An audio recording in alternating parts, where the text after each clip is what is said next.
BCS সহ ৩০টি নিয়োগ পরীক্ষার প্রশ্নপত্র ফাঁসের মামলায় গ্রেপ্তার পিএসসির ৫ জনের বিরুদ্ধে তদন্তের জন্য দুদককে চিঠি দিয়েছে সংস্থাটি। বুধবার সন্ধ্যায় পিএসসি থেকে দুদকের সচিব বরাবর এই চিঠি পাঠানো হয়।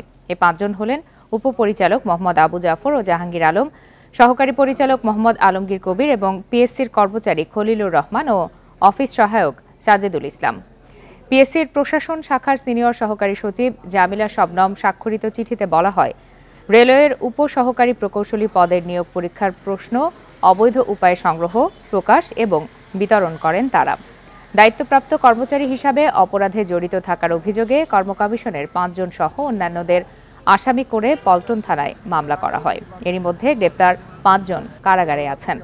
গেল মঙ্গলবার তাদের সাময়িক বরখাস্ত করে পিএসসি।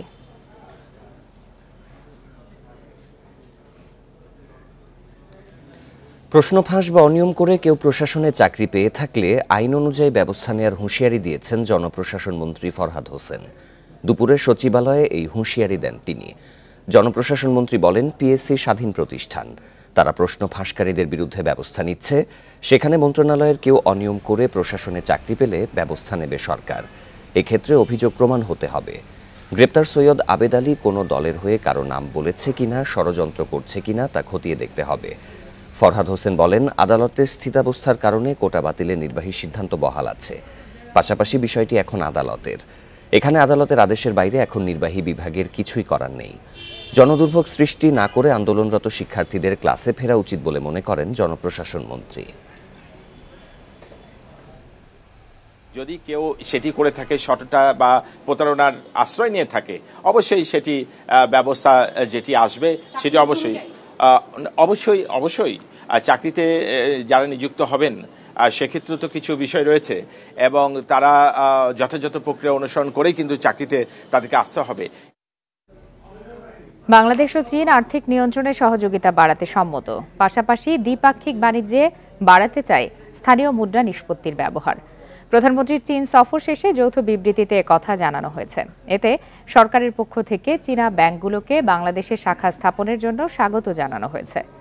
আন্তর্জাতিক ও বহুপাক্ষিক বিষয়ে সমন্বয় জোরদারেও রাজি হয়েছে ঢাকা বেইজিং। মতৈক্য হয়েছে উন্নয়নশীল দেশগুলোর অভিন্ন স্বার্থ যৌথভাবে রক্ষায়। এর মধ্যে রয়েছে আন্তর্জাতিক শান্তি ও নিরাপত্তা, টেকসই উন্নয়ন, মানবাধিকার, জলবায়ু পরিবর্তন, জ্বালানি রূপান্তর ও পরিবেশ সুরক্ষা সম্পর্কিত প্রক্রিয়ায় অবস্থান। পাশাপাশি এসব বিষয়ে আরও সমন্বয় ও বৃহত্তর ঐক্যমত্য গড়ে তুলতে জোর দেওয়া হয়েছে। এছাড়া প্রেসিডেন্ট শি জিনপিংয়ের উত্থাপিত বিশ্ব উন্নয়ন উদ্যোগের নানা দিক নিয়ে কথা হয়েছে দুপক্ষের। গ্লোবাল ডেভেলপমেন্ট ইনিশিয়েটিভ প্রশ্নেও বাংলাদেশের সঙ্গে অভিজ্ঞতা বিনিময় করতে চায় চীন।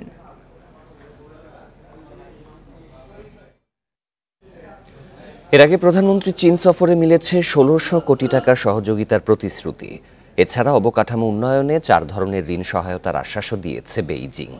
চীনের প্রেসিডেন্ট শি জিনপিংয়ের সঙ্গে প্রধানমন্ত্রী শেখ হাসিনার বৈঠকের আগে গ্রেট হল অব দ্য পিপলে দেয়া হয় লাল গালিচা সংবর্ধনা। চীন সফরের তৃতীয় দিন বুধবার বিকেলে চীনের প্রেসিডেন্ট শি জিনপিংয়ের সঙ্গে বৈঠক করেন প্রধানমন্ত্রী শেখ হাসিনা। বৈঠকে রোহিঙ্গাদের প্রত্যাবাসনের সর্বাত্মক সহযোগিতার আশ্বাস দেয় চীন। এছাড়া বাংলাদেশের অবকাঠামো উন্নয়নে ৪ ধরনের ঋণ সহায়তার আশ্বাস দেন শি জিনপিং।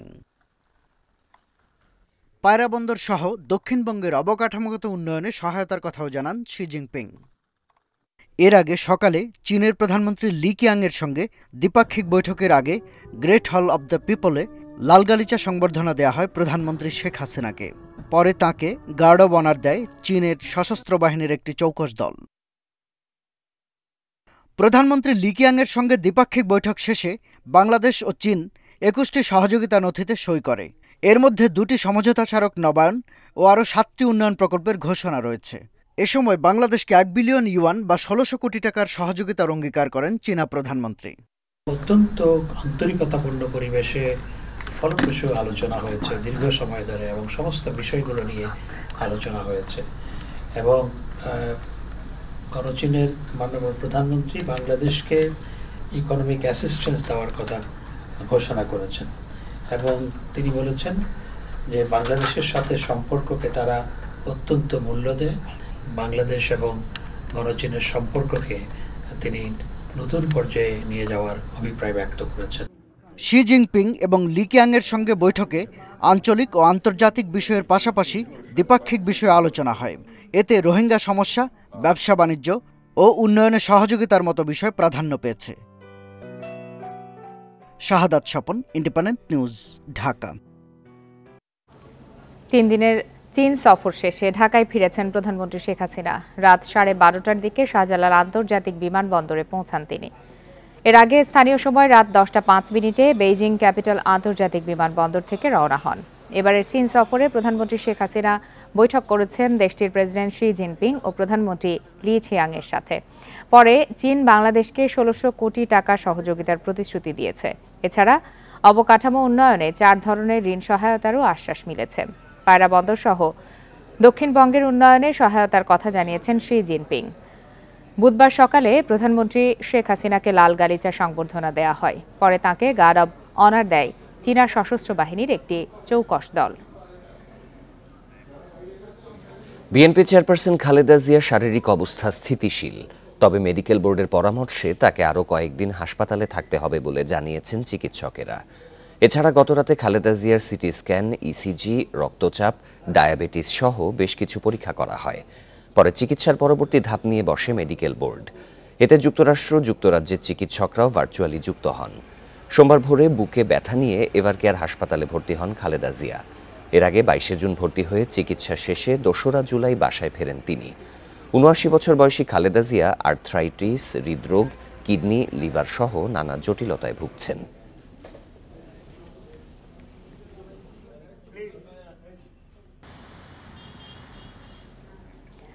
সর্বজনীন পেনশন স্কিম বাতিলের দাবিতে 11 দিন ধরে আন্দোলনে পাবলিক বিশ্ববিদ্যালয়গুলোর শিক্ষক কর্মচারীরা। দাবি আদায়ের লক্ষ্যে বেলা 12টায় ঢাকা বিশ্ববিদ্যালয়ের কলা ভবনের সামনে অবস্থান নেন শিক্ষকরা। আন্দোলনের কারণে বন্ধ ক্লাস, পরীক্ষা সহ প্রশাসনিক কার্যক্রম। দাবি আদায় না হওয়া পর্যন্ত এই আন্দোলন চলবে বলে জানিয়েছেন তারা। এদিকে শিক্ষকদের আন্দোলনের ফলে সেশন জটে পড়ার শঙ্কায় শিক্ষার্থীরা। গত 13 মার্চ অর্থ মন্ত্রণালয় থেকে প্রত্যয় স্কিমের প্রজ্ঞাপন জারির পর এটিকে বৈষম্যমূলক উল্লেখ করে এর বিরুদ্ধে সরব হন বিশ্ববিদ্যালয়ের শিক্ষকরা।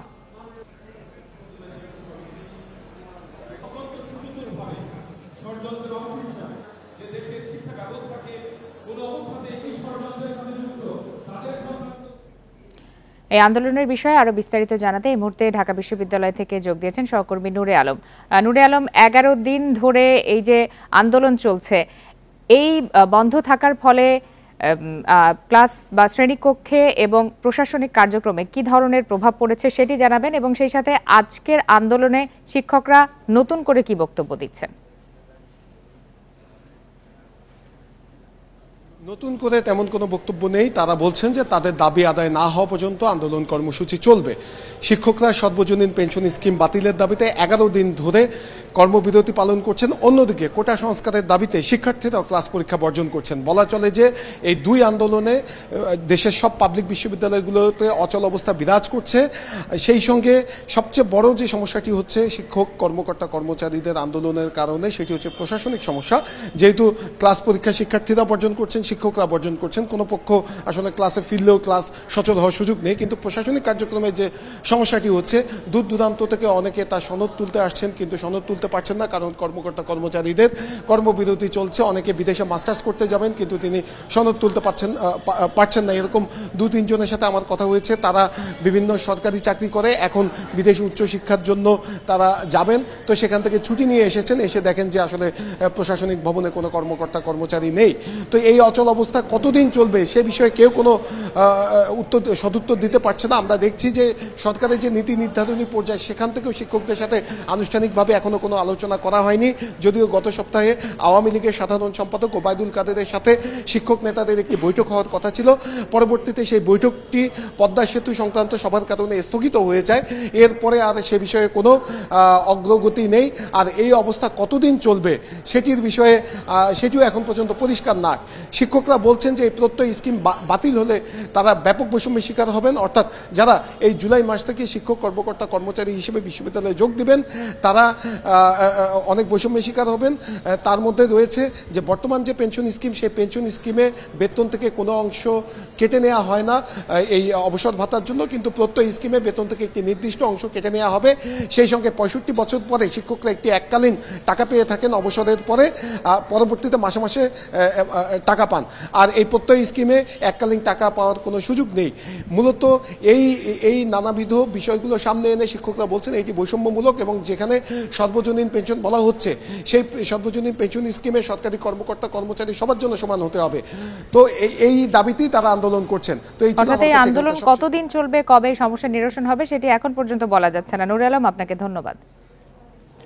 সর্বজনীন পেনশন স্কিম বাতিলের দাবিতে কর্মবিরতি পালন করছেন পাবলিক বিশ্ববিদ্যালয় শিক্ষকেরা। দুপুর 12টায় খুলনা বিশ্ববিদ্যালয়ের শিক্ষক সমিতির ব্যানারে ক্যাম্পাসে মিছিল বের করেন শিক্ষকরা। মিছিলটি ক্যাম্পাসের বিভিন্ন সড়ক ঘুরে শেষ হয়। মিছিল শেষে দুপুর 1টা পর্যন্ত শিক্ষকরা অবস্থান কর্মসূচি পালন করেন। একই দাবিতে কর্মবিরতি পালন করে কুয়েট শিক্ষক সমিতি। দুপুর 12টা থেকে 1টা পর্যন্ত শিক্ষকরা কুয়েট প্রশাসনিক ভবনের সামনে অবস্থান কর্মসূচি পালন করেন। এ সময় শিক্ষকরা তাদের দাবি না মানা পর্যন্ত আন্দোলন চালিয়ে যাওয়ার হুঁশিয়ারি দেন। সরকারকে জানাতে চাই যে এর ফলে যে শিক্ষার যে ক্ষতি হচ্ছে এর দায়ভার কিন্তু নীতি নির্ধারণদের নিতে হবে। আজ 11 দিন পার হয়েছে, অদ্যবধি কোনো ধরনের আলোচনা হয় নাই। গত জুলাইয়ের 1 তারিখ থেকে আজ পর্যন্ত সর্বাত্মক কর্মবিরতি অবস্থান করছি। যতদিন পর্যন্ত আমাদের এই দাবি মানা না হবে ততদিন পর্যন্ত আমরা আমাদের ক্লাসে ফিরে যাব না। কোটা ব্যবস্থা 1 মাসের জন্য স্থগিত হলেও এই পদ্ধতির সংস্কারের দাবিতে আজ আবারও রাজপথে নামবেন আন্দোলনকারীরা। বিকাল 3:30টা থেকে সারা দেশে গুরুত্বপূর্ণ মোড়গুলোতে পালন করা হবে এই ব্লকেড কর্মসূচি। এর আগে বুধবার রাজধানীর বেশিরভাগ সড়কেই ছিল অবরোধ। এতে 8 ঘন্টা বন্ধ থাকে যান চলাচল। ব্যাপক ভোগান্তিতে পড়তে হয় সাধারণ মানুষকে। গত 5 জুন সরকারি চাকরিতে কোটা পদ্ধতি পুনর্বহালের রায় দেয় হাইকোর্ট। এরপরই শুরু হয় শিক্ষার্থীদের আন্দোলন। বুধবার হাইকোর্টের রায়ে 1 মাসের স্থগিতাদেশ দেয় আপিল বিভাগ। তবে শিক্ষার্থীরা জানান কোটা সংস্কারের জন্য নির্বাহী বিভাগের সিদ্ধান্তের অপেক্ষায় তারা। সেখান থেকে সুস্পষ্ট ঘোষণা না আসা পর্যন্ত আন্দোলন চলবে।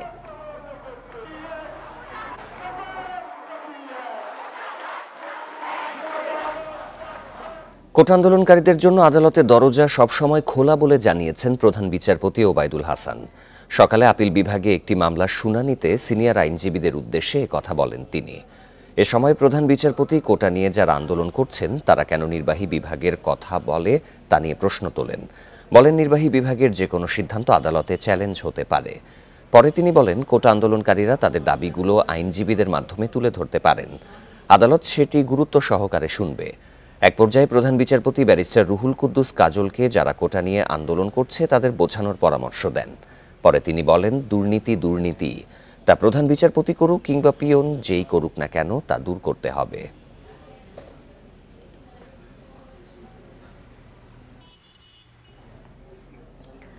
সরকারি চাকরিতে কোটা ব্যবস্থা রাখার যৌক্তিক সমাধানের দাবি জানিয়েছে ছাত্রলীগ। এছাড়া সংগঠনটি বলছে রাস্তা বন্ধ করে কোটা বিরোধী আন্দোলনে সাধারণ মানুষের ভোগান্তি বেড়েছে।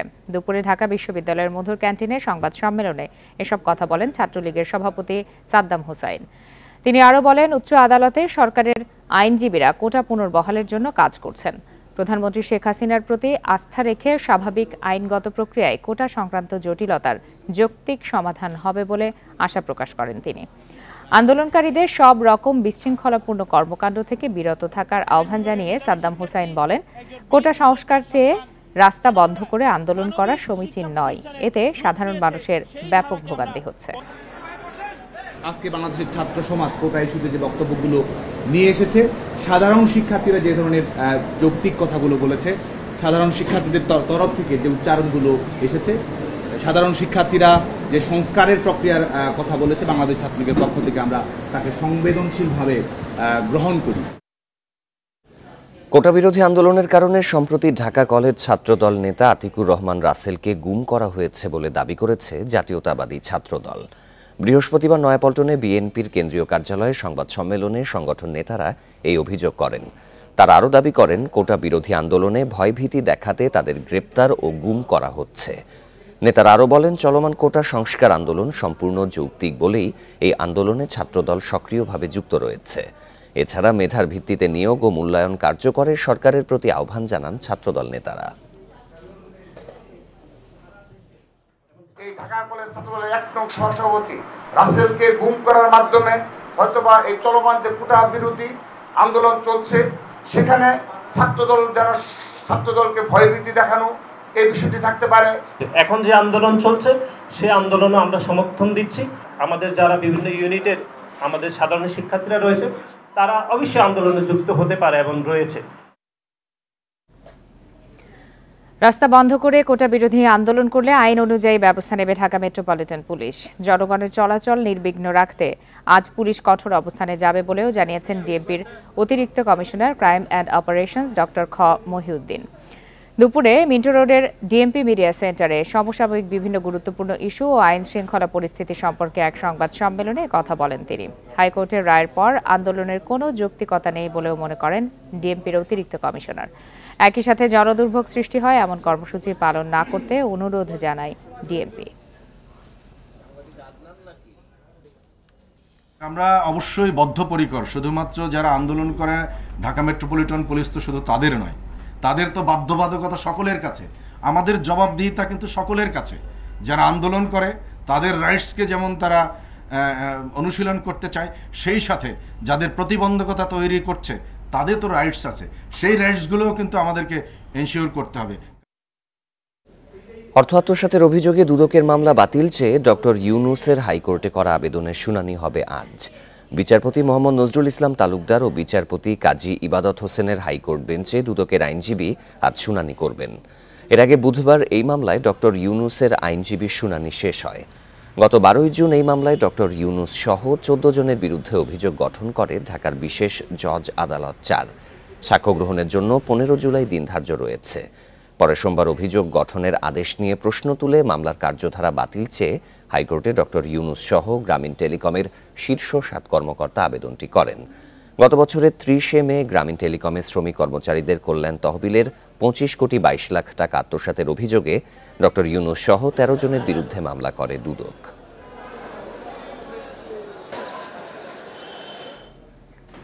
পদ্মা ব্যাংকের ঋণ খেলাপির মামলায় 115 কোটি টাকা পরিশোধ না করায় চট্টগ্রামের চন্দনাইশ উপজেলার চেয়ারম্যান জসিম উদ্দিন ও তার স্ত্রী তানজিনা সুলতানাকে গ্রেপ্তারের নির্দেশ দিয়েছে আদালত। বুধবার বিকালে অর্থঋণ আদালতের বিচারক মুজাহিদুর রহমান এই আদেশ দেন। মামলার নথি থেকে জানা যায়, পদ্মা ব্যাংকের খাতুনগঞ্জ শাখা থেকে 2016 সালে জেসিকা ট্রেড ইন্টারন্যাশনালের কর্ণধার জসিম উদ্দিন 60 কোটি টাকা ঋণ নেন। 1 বছরের মধ্যে পরিশোধ করার চুক্তি থাকলেও তা করেননি। 2020 সালে জসিম উদ্দিনের বিরুদ্ধে অর্থঋণ আদালতে মামলা করে পদ্মা ব্যাংক। তবে সম্পূর্ণ সুদ মওকুফ সুবিধা নিয়ে 2022 সালে তিনি ঋণ পুনঃতফসিল করেন। তারপরও তা পরিশোধ না করায় ওই ঋণ সুদ আসলে বর্তমানে প্রায় 115 কোটি টাকা হয়েছে। এই টাকা পরিশোধে গত 29 জানুয়ারি জসিমকে নির্দেশ দেয় আদালত। তবে তা না মানায় বুধবার গ্রেপ্তারের নির্দেশ দেওয়া হয়।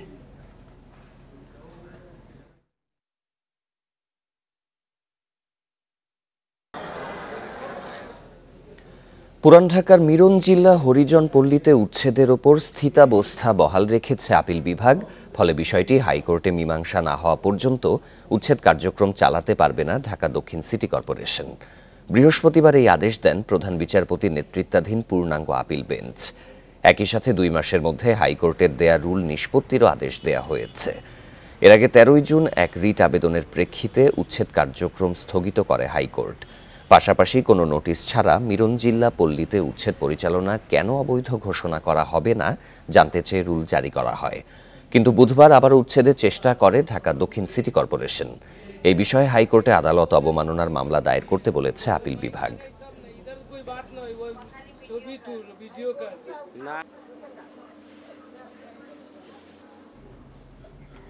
রাজধানীতে বাসে চলতে গিয়ে নারীদের হেনস্থা হয়রানির অভিযোগ কমছে না। কর্মজীবী নারীরা বেশি হেনস্থার শিকার হন, অথচ প্রতিদিনই বাড়ছে কর্মজীবী নারীর সংখ্যা। এদিকে বিআরটিসির দাবি, লোকসান দিয়ে 7টি রুটে 9টি বাস চলছে শুধু নারীদের নিয়ে। আর যাত্রী সংকটের শঙ্কায় আলাদা বাস নামাতে চান না ব্যবসায়ীরা। রাজধানীর তেজগুনি পাড়ার বাসিন্দা বৃষ্টি খানমকে কাজের প্রয়োজনে প্রতিদিনই যেতে হয় ডেমরায়, তাই বাসের জন্য ফার্মগেটে তার এই অপেক্ষা।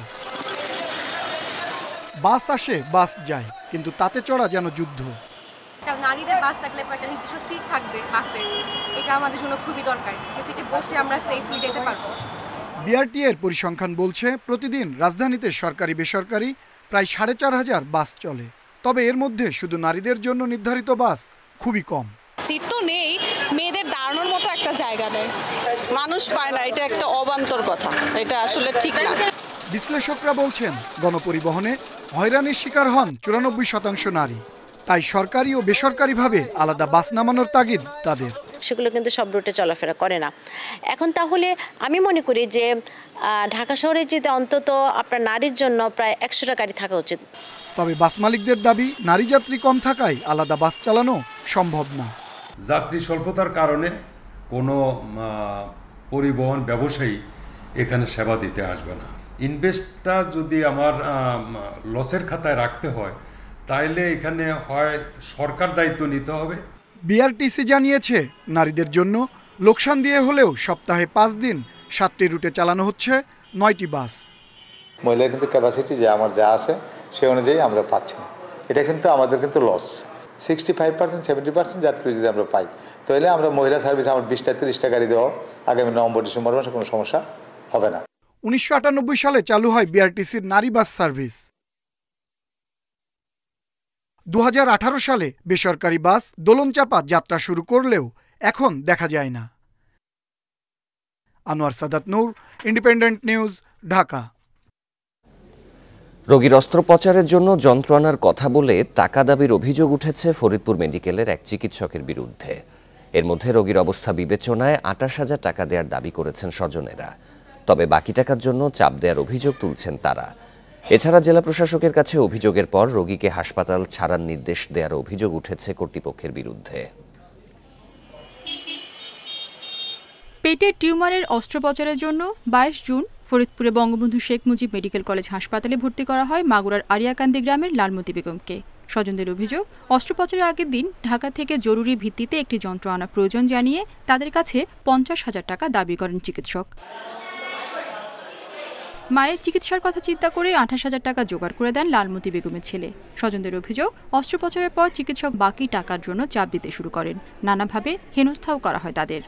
আমার মা ওটিডি রয়েছে, আমি টাকা দিয়ে দিচ্ছি, তারপরও টাকা আরো নেওয়ার জন্য দাবি করে ঘুমক দিয়ে, মানে সেই দুধ মিয়া আট মিয়া মানে 20,000 টাকা দিয়ে আমার বলতেছিল টাকা কই। অভিযোগের বিষয়ে কথা বলতে রাজি হননি চিকিৎসক রাজিবুল হাসান। এদিকে হাসপাতালের পরিচালক জানিয়েছেন, হাসপাতাল সংশ্লিষ্ট কেউ রোগীর স্বজনদের কাছ থেকে টাকা নেননি। তবে স্ট্যাপল মেথডে অস্ত্রোপচারের জন্য অনেক ক্ষেত্রে ঢাকার সরবরাহকারীদের কাছ থেকে কার্ট্রিজ সংগ্রহ করে দেন রোগীর স্বজনরা। সেই টাকা সরবরাহকারী পান, হাসপাতালে কেউ নন।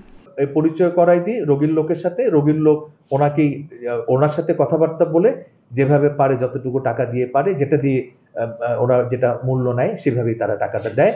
আমাদের হাসপাতালের কোনো ডাক্তার কিংবা কর্মচারী রোগীর কাছ থেকে এই বিষয়ে কোনো টাকা নেয় না। এই ঘটনার পর 7 জুলাই জেলা প্রশাসকের কাছে অভিযোগ করেন রোগীর স্বজনরা। তবে এরপরই হাসপাতাল ছাড়ার নির্দেশ দেওয়া হয় বলে অভিযোগ তাদের। Independent news. মোবাইল ফোন বিক্রিতে বিপুল ছাড়ের লোভ দেখিয়ে হাতিয়ে নেওয়া হচ্ছে অর্থ। ফেসবুক পেজে ভিডিও পোস্ট করে প্রতারণার জাল বিছানো হচ্ছে। আস্থা অর্জনে ব্যবহার করা হয় অনেক জনপ্রিয় কন্টেন্ট ক্রিয়েটরের নকল ভিডিও। এতে বিপাকে পড়ছেন কন্টেন্ট ক্রিয়েটররা। পুলিশ বলছে, নজরদারির পরও এই প্রতারণা থামানো যাচ্ছে না। একটি পেজ বন্ধ করলে তৈরি হয় আরও একটি। 20,000 টাকার বেশি দামের মোবাইল মিলছে মাত্র 3 থেকে 4,000-এ।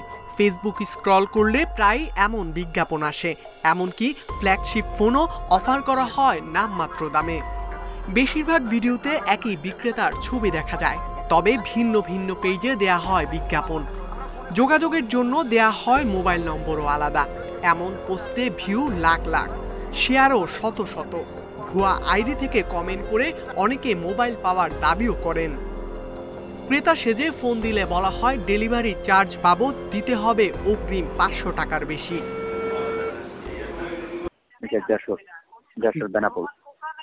এটা ইন্ডিয়া থেকে নিয়ে আসা বর্ডার করতে 510 টাকা দিতে হবে।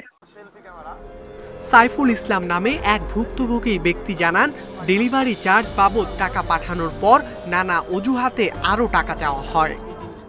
টাকা দিলাম 500 টাকা, 510 টাকা, তারপরে বলতেছে যে কি ওই অর্ডার হয়েছে, এখন মালটা আসার পরে বলতেছে যে কি নাকি একটা পিনকোড লাগে, পিনকোডের টাকাগুলো দিলে পরে সব টাকা দেওয়া লাগবে, যে পিন নাম্বারটা আসতে হলে সব টাকা দেওয়া লাগবে। এমন প্রতারণায় মানুষের আস্থা অর্জনের জন্য জনপ্রিয় কন্টেন্ট ক্রিয়েটরদের ভিডিও ব্যবহার করা হয়, এতে বিপাকে পড়েন তারা। উনি যেহেতু এই প্রোডাক্ট নিয়ে কথা বলছে, ওকে ফাইন, আমি কিনে নেই, তারা এটা জাজ করে না বা চিন্তাও করে না যে এই ভিডিওটা আমি কোন প্ল্যাটফর্ম থেকে দেখছি, আদৌ কি আমি স্যামজন থেকে দেখছি বা স্যাম ভাইয়ের ফেসবুক পেজ থেকে দেখছি, নাকি আমি তার অফিসিয়াল সাইটগুলো থেকে দেখছি। পুলিশ বলছে নজরদারি চললেও বিপুল সংখ্যক পেজের কারণে এসব প্রতারণা বন্ধ করা যাচ্ছে না। প্রতারকরাও অনেক স্মার্ট, অনেক সময় এদের ফোন নাম্বারগুলি হয়তো ওপেন থাকে না, তখন এইগুলিকে যেগুলি আইডেন্টিফাই করা সম্ভব হয় না। আপনারা জানেন যে আইনে বিটিআরসিকে ক্ষমতা দেওয়া আছে যে কোনো কন্টেন্ট ব্লক করার। আমরা বিটিআরসিকে রিপোর্ট করি, বিটিআরসি আবার কনসার্ন যে সার্ভিস প্রোভাইডার আছে তাদেরকে রিপোর্ট করে ওই পেজ বা ওই পোস্টগুলি বন্ধ করে দেওয়ার জন্য চেষ্টা করি। এসব প্রতারণা ঠেকাতে সচেতনতা জরুরি বলে জানান আইন শৃঙ্খলা বাহিনীর কর্মকর্তারা। ইকরামুল কবির, ইন্ডিপেন্ডেন্ট নিউজ, ঢাকা। দেখছেন বিরতিহীন সংবাদ দুপুর। সংবাদে আরো যা থাকছে। সিলেটের চোরাই পথে আনা 100 টন ভারতীয় চিনি জব্দ করেছে গোয়েন্দা পুলিশ, 7 জন আটক।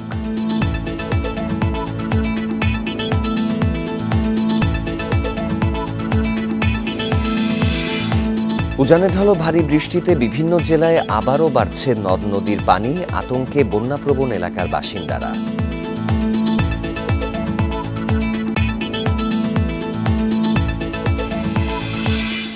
দুর্ঘটনায় ক্ষতিগ্রস্ত গ্যাসের জাতীয় গ্রিডের আনোয়ারা ফৌজদারহাট পাইপলাইন এখনও মেরামত শেষ হয়নি। পেট্রোবাংলা চেয়ারম্যান ইন্ডিপেন্ডেন্ট টেলিভিশনকে জানিয়েছেন, ক্ষতিগ্রস্ত অংশে নতুন পাইপ সংযোজন শেষ হতে পারে শুক্রবার। মঙ্গলবার বিকেলে জাতীয় গ্রিডের আনোয়ারা ফৌজদারহাট 42 ইঞ্চি পাইপলাইন ক্ষতিগ্রস্ত হয়। এতে সচল থাকা এক্সিলারেট এলএনজি টার্মিনাল থেকে গ্যাস সরবরাহ 500 মিলিয়ন ঘনফুট থেকে নেমে আসে 200 মিলিয়নে। ফলে চট্টগ্রাম সহ বিভিন্ন এলাকায় গ্যাস সংকট চরম আকার ধারণ করে। ব্যাহত হয় শিল্পের উৎপাদন, ভোগান্তিতে পড়েছেন সিএনজি ও ব্যক্তিগত গাড়ি চালকরা। এলএনজি সরবরাহ কমায় গ্যাস ভিত্তিক বিদ্যুৎ কেন্দ্রের উৎপাদনও কমেছে, বেড়েছে লোডশেডিং। সামিটের এলএনজি টার্মিনাল সংস্কার শেষে দেশে ফিরেছে। সিস্টেমের সঙ্গে যুক্ত করে গ্যাস সরবরাহ শুরু হতে পারে কয়েকদিনের মধ্যে। পেট্রোবাংলা বলছে 17 জুলাই থেকে 2 এলএনজি টার্মিনাল থেকে পুরো দমে গ্যাস সরবরাহ সম্ভব হবে। যে অংশের ক্ষতিগ্রস্ত কেটে ফেলাইছে, জোড়া দেওয়ার জন্য যে টেকনিক্যাল মিলানো এই কাজগুলো করতেছে। ওয়েল্ডিং করার পর আবার কিছু পরীক্ষা নিরীক্ষা আছে, সারা রাত চলে যাবে, কালকে সকালে দেখা যাক আমরা প্রো করতে পারি কিনা, বা কালকে যদি হয় আর কি। আবার তো আমাদের ইয়াটাও চলে আসছে, রেইনস্টর্ম শুরু হয়ে গেছে, এখন এলএনজি নিয়ে তারপর কুল ডাউন করতে আবার 2 দিন লাগবে। এটা আশা করছি 16 বা 17 তারিখে পুরো সব হয়ে যাবে। ভারত থেকে চোরাই পথে আসা চিনি বোঝাই 7টি ট্রাক জব্দ করেছে সিলেটের পুলিশ। ভোর 5টার দিকে নগরীর শাহপরান থানা এলাকা থেকে ট্রাকগুলো জব্দ করা হয়। এ সময় আটক করা হয় 7 জনকে। পুলিশ জানায়, চিনি বোঝাই ট্রাকগুলো হরিপুর থেকে সারিবদ্ধভাবে সিলেট শহরের দিকে যাচ্ছিল। গোপন তথ্যের ভিত্তিতে ভোর 5টায় মহানগর পুলিশ ট্রাকগুলোকে চিনি বোঝাই অবস্থায় প্রথমে 6টি আটক করে। এরপর পালিয়ে যাওয়ার সময় পুলিশ ধাওয়া করে আরেকটি ট্রাক জব্দ করে। 7টি ট্রাকে 100 টনের বেশি চিনি রয়েছে। জব্দকৃত চিনির আনুমানিক মূল্য প্রায় 1,20,00,000 টাকা। ক্রিমিনালের কোনো রাজনৈতিক পরিচয় থাকতেও পারে, নাও থাকতে পারে, সেটা আমাদের কাছে মূল বিষয়। আর এইটার সাথে যদি কোনো সিন্ডিকেট থেকে থাকে সেটা তদন্তের বিষয়, তদন্তের মাধ্যমে অবশ্যই বের হয়ে আসবে। তো আমরা এ পর্যন্ত যতটা অভিযান করেছি সবগুলাতেই আমরা অনেকগুলাতেই আমরা মূল হোতাকে চিহ্নিত করতে সক্ষম হয়েছি এবং মূল হোতার বিরুদ্ধে। উজানে ঢলো ভারী বৃষ্টিতে বিভিন্ন জেলায় আবারও বাড়তে শুরু করেছে নদ নদীর পানি। এতে দুর্ভোগ বাড়ায় আশঙ্কায় বন্যাপ্রবণ এলাকার বাসিন্দারা। তবে নদ নদীর পানি আরও কয়েকদিন বাড়লেও বন্যা পরিস্থিতির অবনতি হবে না বলছে পানি উন্নয়ন বোর্ড। সুনামগঞ্জের বন্যা কবলিত এলাকাগুলোর পানি নামছে ধীরগতিতে। এর মধ্যে 2 দিন ধরে মুষলধারে বৃষ্টিতে পানি বাড়ছে নদ নদীর। এই পরিস্থিতিতে ভোগান্তি বাড়ার আশঙ্কায় পানিবন্দী এলাকার মানুষ। বৃষ্টি হয়েছে সিলেটেও। কুশিয়ারা ও সুরমার পানি বিপদসীমার ওপরে। এদিকে ধীর গতিতে পানি নামায় বন্যা কবলিতদের দুর্ভোগ উঠেছে চরমে। এখনও ১৩ উপজেলায় পানিবন্দী ৫,৩৯,০০০ মানুষ। নেত্রকোনায় ৫ দিন পর আবার বাড়ছে উবদাখালী নদীর পানি। হেও বন্যাও লাগেছে, বাঙ্গিয়া রুঙ্গিয়া ঘর বাড়ি দরজা বাঙ্গিয়া মানুষের গাছর চল চলে। আজ খাইবার তো নাই হইতে গেলে প্রায় ৭টা দিন থেকে ঘর বাড়ি সব ছাড়া, ঘর দুয়ারের অবস্থাও ভালো নাই, তা ফোড়ার সম্ভাবনা আছে। তবে পানি উন্নয়ন বোর্ড বলছে, বৃষ্টি ও উজানের ঢলে নদ নদীর পানি বাড়লেও বন্যা পরিস্থিতির অবনতি হওয়ার আশঙ্কা নেই। গ্রহণযোগ্য মাত্রায় রয়েছে। যদি আগামী ২৪ ঘন্টা বাড়ি অতি মানে ৩০০ উপরে ক্রস করে তাহলে সেটি ডেঞ্জার লেভেল ক্রস করবে এবং বন্যা পরিস্থিতি তৈরি করতে পারে। তবে যেহেতু ভারী বৃষ্টির পূর্বাভাস আছে, সেক্ষেত্রে এটা আসাটা খুব ক্ষীণ। বিপদসীমার উপরে বইছে ব্রহ্মপুত্র, ধরলা ও দুধকুমারের পানি। এতে কুড়িগ্রামের নতুন নতুন এলাকা প্লাবিত হয়েছে। আমন ধানের বেসন তলে গেছে, পাট খাত তলে গেছে, আমাদের চলাফেরা অসুবিধা, কি দিয়ে যে জমিতে রোয়া করবো সেই সমস্যা। জ্বর, ডায়রিয়া আর হলো বাচ্চাদের ক্ষেত্রে শরীরের মধ্যে মন করে চুলকানি বেশিরভাগ শুরু হয়েছে। এদিকে জামালপুর ও সিরাজগঞ্জে এখনো পানিবন্দী ৩.৫ লাখ মানুষ। এর মধ্যে যমুনার পানি আরও কয়েকদিন বাড়ার পূর্বাভাসের কথা জানিয়েছে পানি উন্নয়ন board. Reshma Nandi, independent news. নদ নদীর পানি বৃদ্ধির বিষয়ে আরও জানাতে বা সুনামগঞ্জ থেকে যোগ দিচ্ছেন সহকর্মী জাকির হোসেন। জাকির, দুদিন তো মুষলধারে বৃষ্টিতে পানি বেড়েছে নদ নদীর, তো ভোগান্তি বাড়ার আশঙ্কা করছেন পানিবন্দী এলাকার মানুষ। সেখানকার পরিস্থিতি এখন কেমন?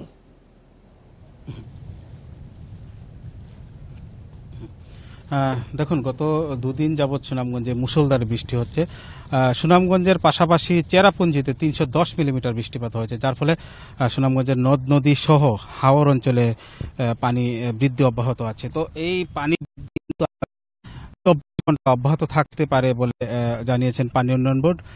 তো চলতি বন্যার কথা যদি আমরা বলি, চলতি বন্যায় মানুষের বিশেষ করে হাওর এলাকা, আমরা এখন যেখানে আছি দেকার হাওর এলাকা, এই হাওরের আশেপাশে যে গ্রামগুলো, মানুষের একটা চরম একটা দুর্ভোগ দেখা দিয়েছে। এখানের যে গ্রামীণ সড়ক রয়েছে, সেই সব সড়ক ডুবে আছে। এই সড়ক দিয়ে মানুষ চলাচল করতে পারছে না।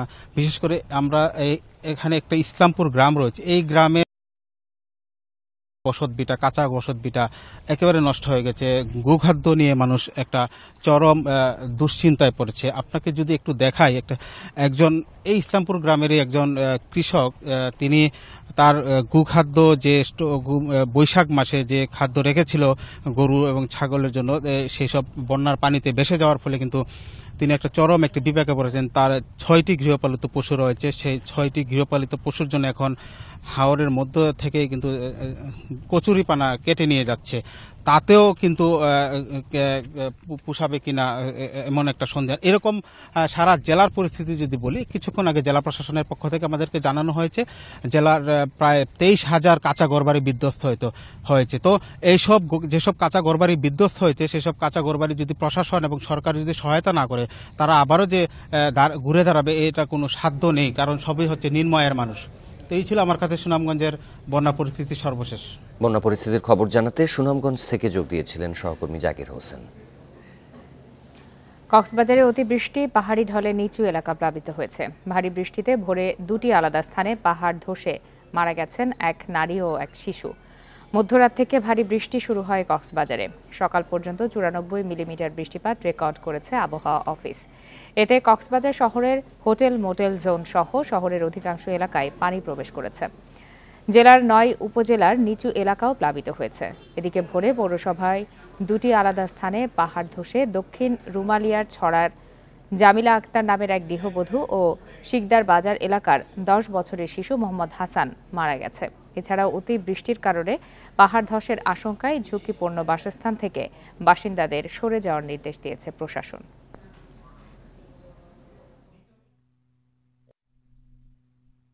মাটি বাইর করার পর উনি হাতটা এরকম করে, মানে যখন সবাই দেখছে ওকে হাসপাতাল নিয়ে যায়, এখন শুনতেছি নাকি সেই মারা গেছে। আমার ওয়াইফ ছিল ভিতরে পাকঘরে রান্না করছিল, ওই সময় ওনাকে ডাক দিয়েছি, দেখি পাটা ঘুরে চলে আসে, তখন আমরা হাঁটতে পারা নেই। দেখছেন বিরতিহীন সংবাদ দুপুর। সংবাদে আরো যা দেখবেন, রাখাইনে সহায়ক পরিবেশে রোহিঙ্গা প্রত্যাবাসন চায় জাতিসংঘ, মানবাধিকার পরিষদে প্রস্তাব পাস।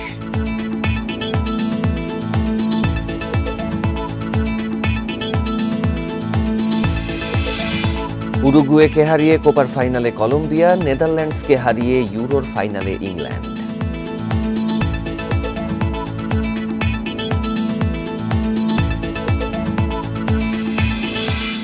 মিয়ানমারের আরেকটি গুরুত্বপূর্ণ শহর দখলে নিয়েছে বিদ্রোহীরা। শান রাজ্যের নাউংচো শহর দখল করার কথা জানিয়েছে বিদ্রোহী সশস্ত্র গোষ্ঠী তায়াং ন্যাশনাল লিবারেশন আর্মি। শান মিয়ানমার ও চীনের সীমান্তবর্তী প্রদেশ। নাউংচো এই প্রদেশের অন্যতম বাণিজ্যিক কেন্দ্র। এই শহরের মাধ্যমে দুই দেশের মধ্যকার অধিকাংশ বাণিজ্য হয়ে থাকে। এছাড়া শহরটিতে মিয়ানমারের সেনাবাহিনীর জ্যেষ্ঠ কর্মকর্তাদের জন্য একটি অভিজাত প্রশিক্ষণ কেন্দ্রও রয়েছে। গত অক্টোবর থেকে মিয়ানমারের বিভিন্ন প্রদেশে জান্তা বাহিনীর সঙ্গে যুদ্ধ শুরু হয়েছে বিদ্রোহী গোষ্ঠীগুলোর। সেই যুদ্ধে সাফল্যও পাচ্ছে বিদ্রোহীরা। গত 7 মাসে বিদ্রোহীদের কাছে দেশের 1/5 ভূখণ্ডের নিয়ন্ত্রণ হারিয়েছে জান্তা।